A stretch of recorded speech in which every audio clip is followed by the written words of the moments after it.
Mapapanood na sa mga sinehan ang pagbabalik ng iconic Cosme family sa Home Along Dariles The Reunion.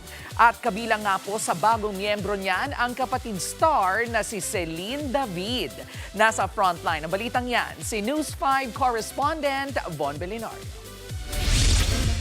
Happy and proud si Star Works artist Celine David na maging bahagi ng Home Along Dariles The Reunion.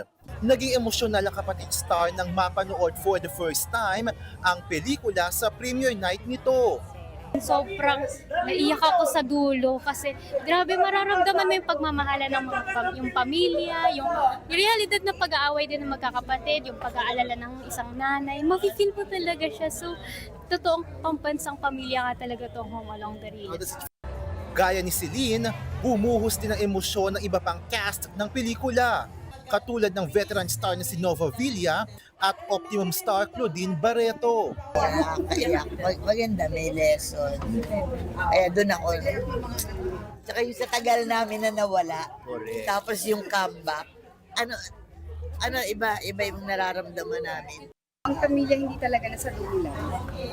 And siguro ito yung pamilya talaga. Hindi, ito ang pamilya na meron ako ngayon. So thankful ako.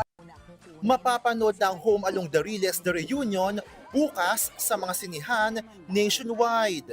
Nagbabalita mula sa frontline, Von Belinario, News 5. Mga kapatid, Jervy Wrightson po, eto na nga. Para sa latest showbiz news at iba pang kay-alaman, mag-follow at mag-subscribe na sa social media pages ng News 5.